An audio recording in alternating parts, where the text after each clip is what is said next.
CNN, air travel can be hard work, whether it's navigating super long security lines, losing the seat lottery and ending up jammed in the middle of the row, or finding yourself on a plane grounded on the runway, delayed and unmoving for the foreseeable. In these stress-inducing scenarios, most of us might plug in our headphones and get lost in a podcast or movie, or simply close our eyes and try to get some sleep.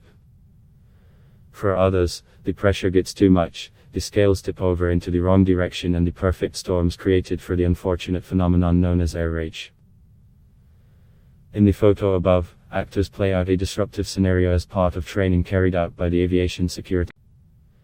Outrage is a term used for disruptive and unruly passenger behavior, ranging from snapping at the flight attendant, refusing to sit down, brawling with another passenger and even, in the most extreme scenarios, attempting to enter the flight deck or open the emergency exit door.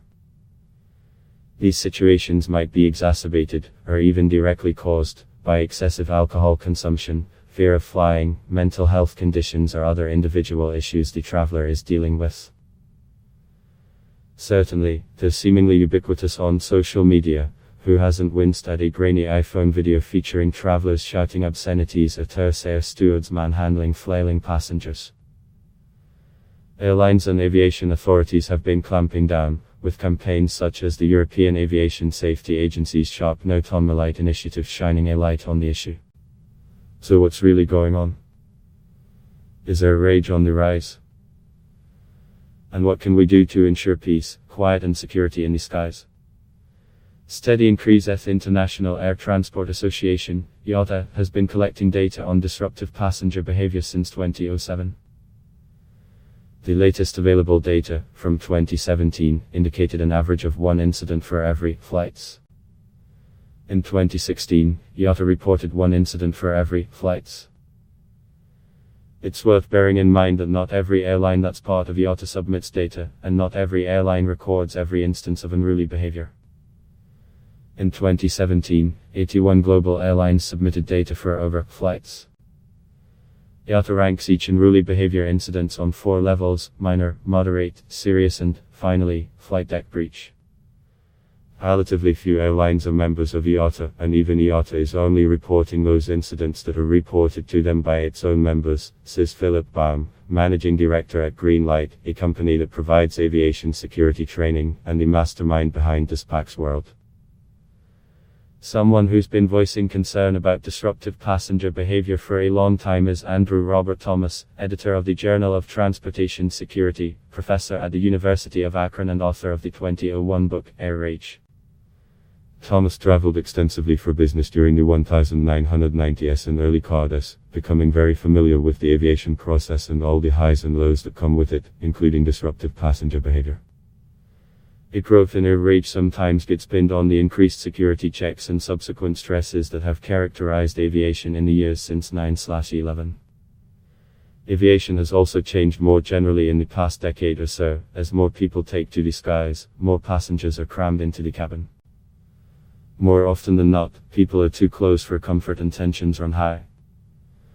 Us internal flights are allowed to overbook aircraft to account for no-shows. Passengers are asked if they'll take a later flight, offered air miles or other incentives. But if no one volunteers, the airline will involuntarily deboard passengers, possibly based on check time, cost of ticket or status with the airline. In a memorable and disturbing incident from 2017, a man was dragged off a United flight after he refused to deboard. In this instance, reports concluded that the flight attendants were in the wrong, but it demonstrates how charged these situations can become. The particularly economy class experience, for most airlines, has gotten a lot worse over time.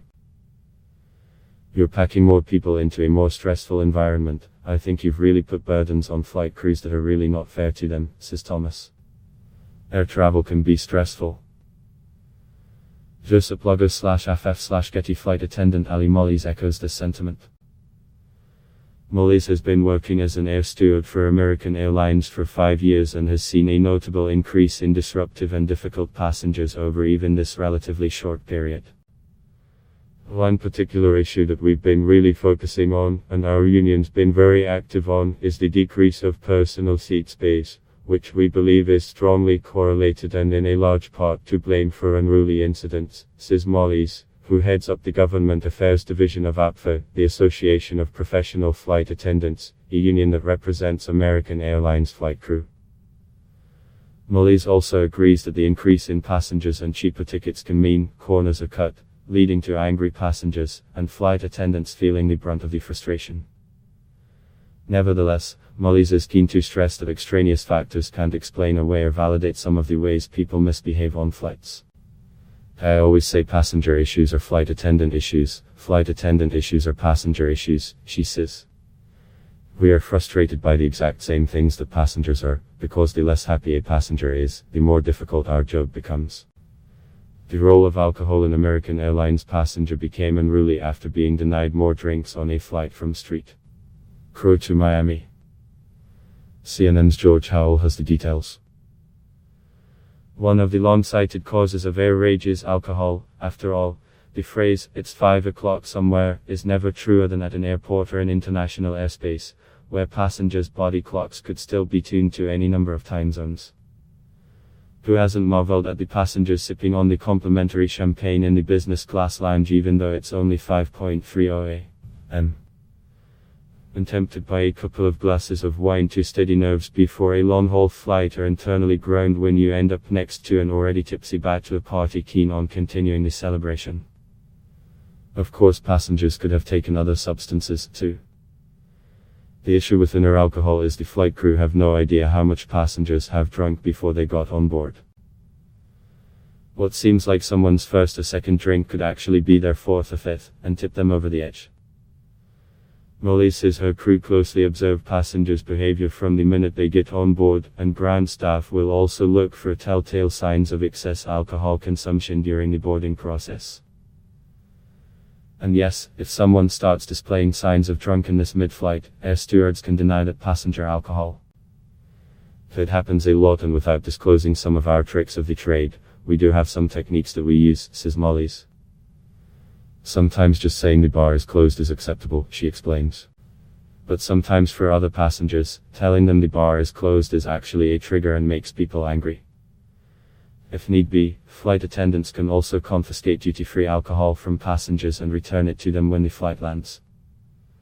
Paulo Alves, Global Director of Aviation Health at Maydair, a company delivering medical and aviation security solutions to airlines, suggests some travelers who feel uncomfortable with flying may use alcohol to self-medicate. Alves is keen to debunk what he calls the myth that you're more likely to get drunk on a plane than on the ground, due to hypoxia, a lack of oxygen in altitude. Hypoxia, however, is very mild in the usual pressurized aircraft cabin, which has a ceiling at around feet, he tells CNN. Richard DeWood, a specialized travel doctor, is more persuaded by the impact of hypoxia, but he suggests the impact of dehydration on a flight also plays a part. When people fly, they actually don't drink enough liquids to balance their fluid losses and also counter the slightly dehydrating effects of alcohol, he tells CNN Travel. Philip Baum echoes this and suggests water should be readily available to all passengers. On many budget flights, it's another item up for purchase, but not otherwise provided. Going viral, one of the biggest changes since Andrew Robert Thomas penned Air Rage back in the early noughties is the growth of social media.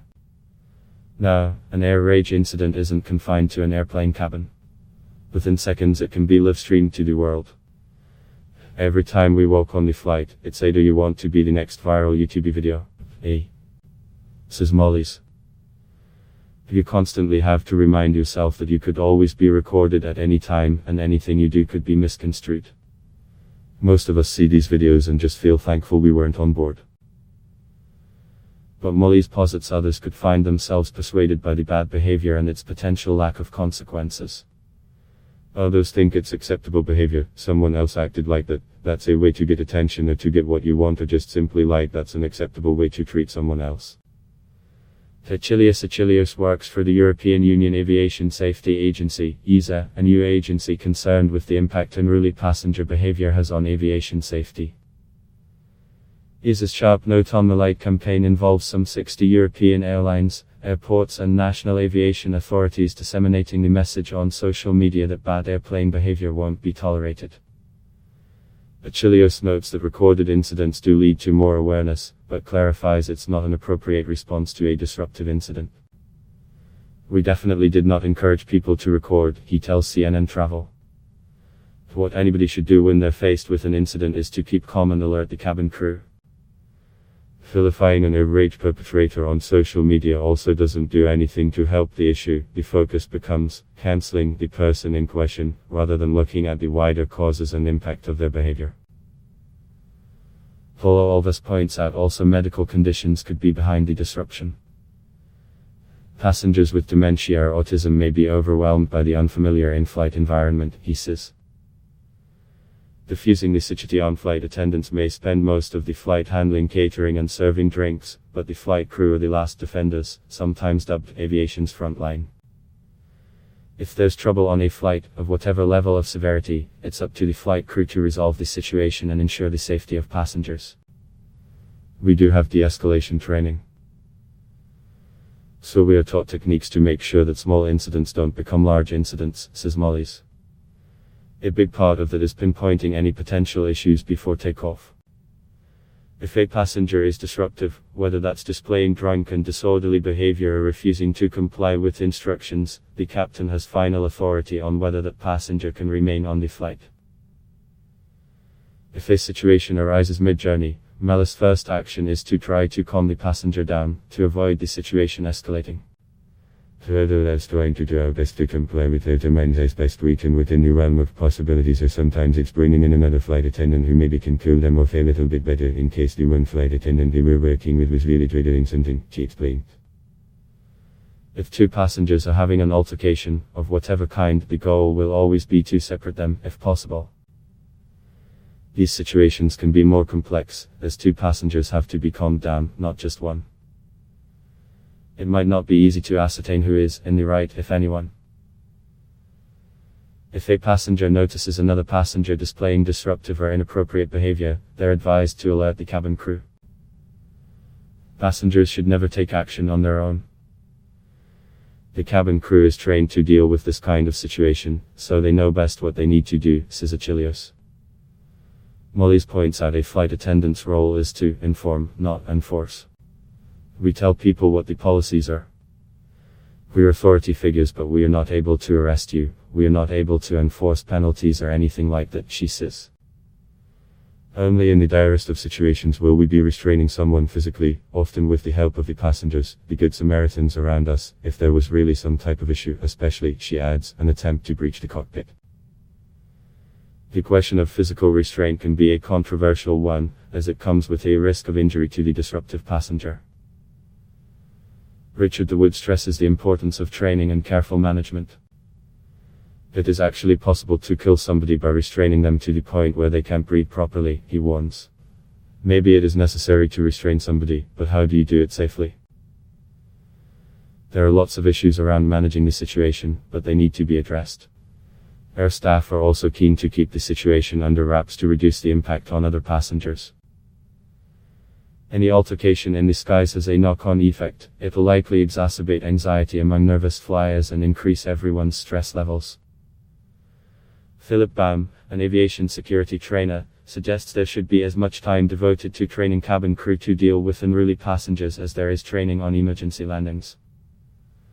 Unfortunately, there's actually a direct correlation between the two. In the worst case scenario, an extremely disruptive passenger could force the aircraft to make a diversion.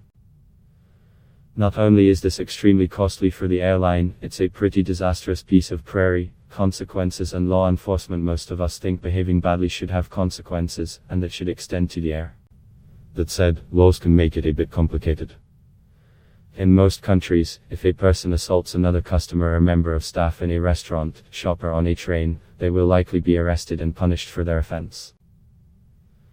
If a person assaults a member of cabin crew or another passenger on an international flight, in most cases they will not face prosecution, says Timothy Colhan, Assistant Director of External Affairs at IATA.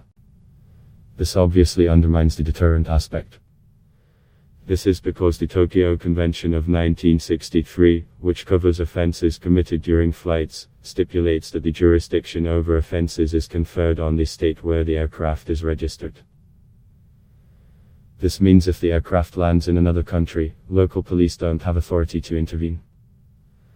Some countries, including the US, Canada, Australia and the UK, have laws that stipulate they can take control over offenses committed on flights, no matter where the aircraft is registered.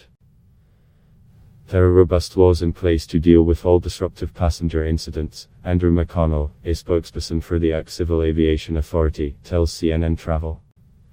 In the worst cases, a disruptive passenger can be charged with recklessly endangering the safety of an aircraft. This carries a potential 5-year prison sentence. The Montreal Protocol 2014 MP attempts to solve this loophole for other countries by enabling prosecution in the state where the airplane lands.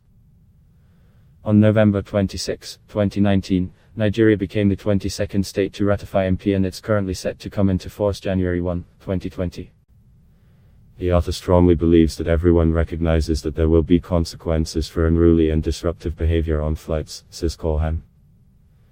Civil and administrative penalties can be used to strengthen the deterrent and to supplement criminal prosecutions for the most serious incidents. A disruptive incident is recreated by actors. Courtesy Green Light Limited in the US, the FAA enforces fines of up to $1 for disrupting a flight. Ali Mollies wants to see more done to ensure these penalties are enforced. When it comes to Outrage, our union's position is that the FAA needs to do a better job at requiring the reporting of these events, and to actually enforce the penalties more aggressively, she says. I know anytime something happens in aviation, the airlines are worried about negative press, and so I'm sure they would prefer to handle things quietly. But that's not an option in this modern age of flying, necessarily. We want to make sure that people who do break the law are made to face the consequences. Andrew Robert Thomas records incidents of outrage on his website, outrage.org, replete with riots. My real purpose in this is just to try to bring attention to policymakers, to say, look, this is something we need to be dealing with, we need to be having better law enforcement procedures, better punishment, more accountability, those things are happening, says Thomas. Ali Mollies wants this too, but she also wants passengers to practice a bit of empathy next time they feel the scales tipping and the anger rising. Before a passenger decides to blow up on a flight attendant, I would love for them to walk a day in our shoes.